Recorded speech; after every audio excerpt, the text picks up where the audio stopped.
Alright guys, in today's video, I'll be showing you guys the ultimate guide on everything Augusta, the hype 5-star character from the first phase of the 2.6 version update. So in this video, I'll show you how to exactly properly build Augusta with her much needed materials, her best echo builds including the echo sets and stats, plus we will discuss her best team synergies, all her most viable weapon options, and how much value does Augusta bring to your account as a 5-star Broadblade main DPS character with the Electro element. Also, if you guys want to be kept updated on everything about Wuthering Waves or want more guides like this one for future incoming characters, feel free to like the video, subscribe to the channel, and put those notifications on. If you want to fully ascend her, you'll need the following title Residuum, 46 of the Blighted Crown Puppet King, which can be obtained by defeating a new boss introduced in the version 2.6, and lastly, you will also need 60 of the overworld material called Luminous Cadenza. This materials will also be part of the brand new location, part of the 2.6 version update, so unfortunately, we aren't able to pre-farm for that yet, but those will be the materials you will need in order to fully ascend Augusta from level 0 all the way to level 90. Now, in order to upgrade her Forte, however, you will be able to pre-farm all of the following materials. You will need more of the Tidal Residuum obtained by normal enemies. You'll also need the following Wave-worn Residue obtained from the Forgery Challenge materials, as Augusta is indeed a Broadblade character. And lastly, the weekly boss material will be When the Irises Bloom, which you can farm right now as this is the Fleur-de-Lis boss, and of course, make sure to have at least 2 million shell credits to fully be able to upgrade the character. Now additionally, for the Forte, the skill priority for Augusta, you will want to upgrade the inherent skill first to the highest priority. The second highest priority would be the Resonance Aberration. After that comes in the Forte circuit, then normal attack, resonance skill, and intro skill. So what you want to upgrade first is definitely the Forte circuit, Resonance Liberation, and Inherent Skill. But alright, now that we talked about her much needed materials to fully upgrade her, let's talk about the best Augusta teams. Who do you want to put alongside her? We have characters like Yinlin, Mortefi, and Fulova, which will work really well with her. Fulova has good damage herself and on and off field, with also providing heavy attack buffs. Mortefi is a really good free-to-play option, providing 48% heavy attack damage bonus for Augusta, with his outro on top of his decent damage. And we have Yinlin giving Augusta electro damage amplification while also doing solid damage herself off field. Another mention, if you want more electro synergy, you can use both Yinlin and Zheng Liao. So for a few teams that I can mention right away is of course the Augusta free-to-play team setup. This will feature a 4-star and another 5-star standard banner character. So we have Augusta as the main DPS. The sub DPS will be Mortefi, due to him buffing Augusta's heavy attack damage, and for the support slot, you can simply use the standard banner Verena, which will provide good amount of support and healing to the team. Another team to mention, which is going to be a little more interesting, is the Gian Augusta team. You have Augusta as the main DPS, Gian as the sub DPS, and the support will be Shorekeeper. Now, to also mention a team that will not be available at her release, because this has which is the second phase banner for 2.6, so you won't be able to do this right away, but these two will work surprisingly very well together. Augusta the main DPS, and it will be indeed her best in slot sub DPS, providing an amazing amount of heavy attack damage. She pretty much provides a 90% damage increase in total, which from one character is pretty insane. The 50% heavy attack damage plus extra 40% damage boost from a part of her kit. So is going to be the ultimate sub DPS for Augusta, and she can even work as a support, as should be providing some healing to the team. But so far it seems that her best slot will be alongside Augusta as a sub DPS, and for the support you can use Shorekeeper to give as much damage as possible for Augusta. So these are all her possible best team options that we have for now. Alright, now moving on to her most viable weapons. We have quite a lot of options, surprisingly, but of course her best in slot is of course her signature weapon, so let's go over it.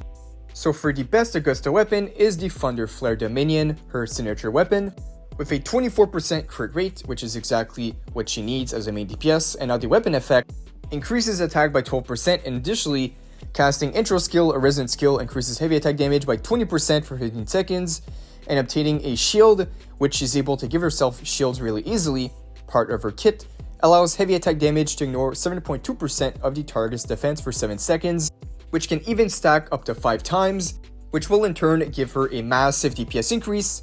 And to mention, the sword is definitely one of the best looking broad blades in the entire game. That is another reason to pull for it. But now let's say if you don't want to specifically pull on the signature weapon and you want to save these pulls for future characters, then for some 5-star alternatives, you can go to the Verdant Summon Gion signature weapon, as it still provides a main stat of crit damage 48%, and the effect even gives 24% heavy attack damage, stacks up to 2 times when casting Resonance Abrasion or intro skill, which will scale very well with Augusta. So Gion weapon works perfectly on her. And then we also have the Jinsei weapon, Ages of Harvest, 24% crit rate main stat, gives a good amount of damage and stats. There's also the Lustrous Razor, the standard Broadblade 5-star weapon that you can still use in Augusta, providing energy regen, good stats, and some increase to her Resonance Abrasion damage. But of course she scales on heavy attack the most, which is why, surprisingly, the new Battle Pass weapon will definitely be the best 4-star alternative. This new 4-star weapon will grant 40% crit damage from the main stat, and the effect is after casting Deliberation, increases attack by 24% and grants 44% heavy attack damage bonus, which is perfect. And the last mentions would also be the Autumn Race and Helios Cleaver. Alright, now to go over her most viable Echo sets. Luckily, for Augusta, we are getting a brand new Echo set in the 2.6 update. Her best Echo set will be called the Crown of Valor, a 3-piece bonus set, which is gaining a shield grants up to 6% attack and 4% crit damage every 0.5 seconds, stacking up to 5 times. Definitely her best in slot set, as it will match very well with her shield based kit. Now for the main 4-cost Echo that you want to go for is the False Sovereign, which will be great choice as it grants 12% electro damage and 12% heavy attack damage, and upon casting the intro skill, the False Sovereign will additionally do a bunch of damage. So with that, this main 4-cost Echo will be really good to enhance Augusta's damage output and synergize really well with her heavy attack and shield mechanics. To go back to the Echo sets, since the best Echo set is only a 3-piece bonus, this means you can also equip a 2-piece set. So the 2-piece options that I would recommend personally would be the Void Thunder set and the Lingering Tune set. And if you really want to play a fully built Augusta on day 1, and you want to pre-farm her Echo sets right now, then the Void Thunder set should do just fine. But again, this all depends on which of these Echoes have the better substats. Speaking of Echo stats, let's go over the priority that you want to go for when it comes to the stats on Echoes. For the main stats, the 4 costs would be crit rate and crit damage. This is definitely her most important slot, as crit stats give the highest DPS scaling, definitely good for a main DPS like Augusta. And for the crit ratio, try to go for a 1-2 crit rate and crit damage ratio. And to mention the 3-cost Echo, you will want to prioritize electro damage bonus, which will directly boost her main damage output. But alternatively, you can also put attack percent on Augusta, as this will still scale really well with her, but preferably you want electro damage bonus. And lastly, for the main stats, for the 1 cost, you want to go with attack percent. This will ensure the maximum amount of DPS for Augusta. Now the substat priority is going to be crit rate, crit damage. Always these two are going to be your top 2 priorities to maintain DPS. And lastly, the third best would be attack percent if the crit rolls are low. And attack percent is always nice to have as an extra substat. So if you can find a piece with crit rate, crit damage, attack percent, and maybe if you want to try to get a heavy attack damage as she scales the most on heavy attack damage, that would be the perfect piece. Alright, last thing to check out for this video are her Resonance Chain. The R1 is pretty valuable. It gives all her Resonance skill immune to interruption, which is pretty good, and on top of that, makes sure that she gains Crowns of Will more easily, and additional crit damage each stack she gets of the Crowns of Wills. Now for the R2 is a pretty good stopping point. It makes that Crowns of Wills provides additional effects. Each stack additionally increases Augusta's crit rate by 20%. This would be my recommending stopping point if you truly want to pull 2 other copies of Augusta.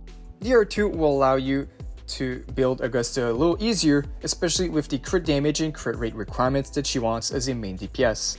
Then we have the third Resonance Chain, which is basically just the extra 25% damage multiplier across all her skills, which is pretty good. We have the Resident Chain 4, which is after casting the intro skill, increase the attack of all the Resonators in the team by 20% for the second, team-wide buff. Nothing too crazy. We then have the R5, the shield provided by inherent skill, Glory's favor is increased by 50%.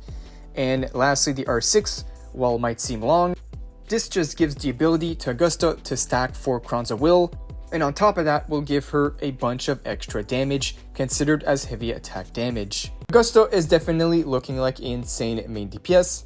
In terms of animations and kit, they did not hold back. Freezing time for 7 seconds during her ultimate, which will be very strong. Definitely a must pull if you build up characters like Mortefi, Fulova, or even plan on pulling for Yuno. So if you guys did enjoy, feel free to like the video, subscribe, and put those notifications on.